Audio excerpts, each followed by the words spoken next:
ભરૂચ શહેર પશ્ચિમ વિસ્તારના બાળકો અને યુવાનો દ્વારા વિવાદિત બનેલ સબજેલ મેદાન પર મેદાન બચાવવાના સંદેશ સાથે સ્થાનિક બાળકો અને યુવાનોએ ગાંધીગીરી કરી સફાઈ અભિયાન હાથ ધર્યું હતું।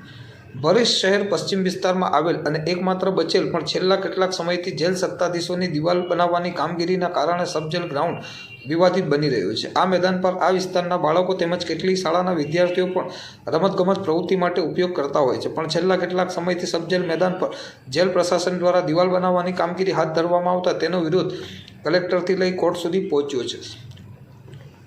આ મેદાન બચાવવાના સંદેશ સાથે સ્થાનિક બાળકો અને યુવાનોએ ગાંધીગીરી કરી સફાઈ અભિયાન હાથ ધર્યું હતું। ભરૂચ સબજેલ મેદાનનો હેતુફેર ન થાય તેના માટે હાલ ધરેલ સફાઈ અભિયાન અંગે અહીંના જાગૃત નાગરિક અને રમતપ્રેમી મુનાફ પઠાણે જણાવ્યું હતું કે આપણા દેશના પ્રધાનમંત્રી નરેન્દ્ર મોદી બાળકોને રમવા પ્રેરણા આપે છે, ત્યારે માત્ર સિમેન્ટ કોન્ક્રીટના જંગલ ઊભા કરવાને બદલે બાળકોને મેદાન આપી તેમની સર્જન શક્તિને બહાર લાવવાની જરૂર છે। દેશના વિકાસ માટે આ આવશ્યક છે। તેઓએ તંત્રના જવાબદાર અધિકારીઓ, રાજકીય અગ્રણીઓ અને આ મેદાન બચાવવા માટે આગળ આવવા અપીલ કરી બાળકો માટે તે જાળવી રાખવાની વિનંતી પણ કરી હતી। ભરૂચ શહેરમાં વધતા જતા સિમેન્ટ કોન્ક્રીટના જંગલ અને ઘટતા જતા મેદાનો અંગે તંત્રની સાથે સમાજે પણ ચિંતન કરવાની જરૂર જણાઈ રહી છે તેમ હવે લાગી રહ્યું છે। આજે તારીખ 5 જાન્યુઆરી 2025 રવિવાર આજે આપણે વિવાદિત મેદાન પર ઊભા છે, જે હાઈકોર્ટમાં કેસ ચાલે છે।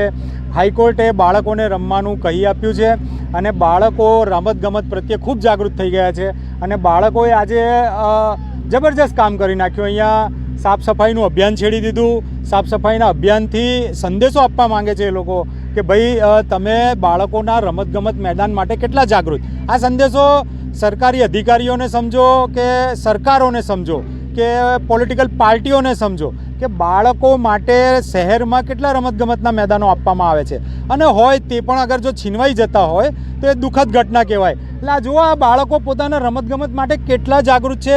એ લોકોએ જાતે સાફ સફાઈ અભિયાન, અરે અહીંયા આ જગ્યા પર આ રમતગમતના મેદાન વર્ષોથી પેઢી દર અહીંયા રમતા આવ્યા છે અને બાળકોએ જ સાફ સફાઈ કરી છે। ક્યારેય સરકારો દ્વારા કે સરકારી મશીનરી દ્વારા અહીંયા ક્યારેય સાફ સફાઈ કે એને મેન્ટેનન્સ કરવાનું કાર્ય નથી કર્યું। બલકે સમય પર બાળકો જ અહીંયા સાફ સફાઈ કરતા આવ્યા છે, બાળકો જ આ જગ્યાને મેદાનને બચાવતા આવ્યા છે અને આ મેદાનને તમે ચારો તરફ કેમેરો ફેરીને જોઈ લો, કોઈએ 1 ફૂટ કે 1 ઇંચ જગ્યા કોઈએ કબજો સુદ્ધા કર્યો નથી। એટલે આ મેદાનને છે ને રમતવીરો સમય પર જે રમતવીરો આવ્યા એ રમતવીરો જ આ મેદાનને પ્રોટેક્ટ કરતા આવ્યા છે। વાત આ મેદાનની નથી, વાત શહેરના તમામ મેદાનની, વાત આપણા દેશની, વાત આપણા રાજ્યની, શહેરની।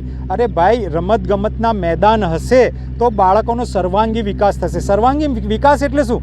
સર્વાંગી વિકાસ એટલે ભાઈ બાળકોમાં, દિમાગમાં ક્રિએટિવિટી, પ્રોડક્ટિવિટી આવશે અને એ ક્રિએટિવિટી, પ્રોડક્ટિવિટી આવશે તો એ દેશને કંઈક નવું આપશે। આજે આપણે નોબેલ પ્રાઇઝ નથી લાવતા, ઓસ્કર એવોર્ડ નથી લાવતા, એ બધું આપણી પાસે ક્રિએટિવિટી નથી। આપણે તો બધા કોપી પેસ્ટ છીએ, આપણે બસ કોપી કરીએ અને પેસ્ટ કરીએ, આપણે આ છે। એનું કારણ કે બાળકોની જે પાયાની બુનિયાદ છે, આ ક્રિએટિવિટી, પ્રોડક્ટિવિટી બાળકોમાં, યુથમાં લાવી હોય ને તો આ પહેલું પગથિયું છે, તે છે રમતગમતનું મેદાન। અગર તમે રમતગમતનું મેદાન આપશો તો બાળકોમાં ક્રિએટિવિટી, પ્રોડક્ટિવિટી આપશે।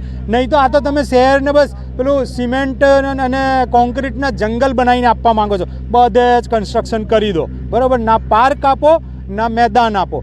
આ નહીં આપો તો બાળકોમાં ક્રિએટિવિટી, પ્રોડક્ટિવિટી ખતમ થઈ જવાની, બાળકો મોબાઈલમાં પાગલ થઈ જવાના અને આવનાર સમયમાં આજે આ ગૂગલ, યુટ્યુબ આ બધા બીજા દેશોના આવે છે।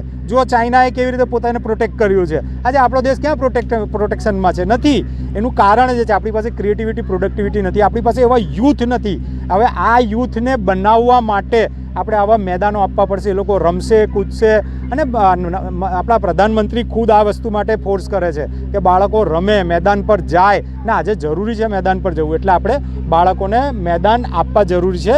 એટલે આ સંદેશો આપો કે જો આ બાળકો પોતાના મેદાનો સાફ સફાઈ કરે છે, સરકારી અધિકારીઓ જાગો, સરકારો જાગો અને મેદાનો આપો અને મેદાનમાં સુવિધાઓ આપો। બસ આટલું દરેક અધિકારીઓ સુધી પહોંચાડવા વિનંતી છે। Thank you.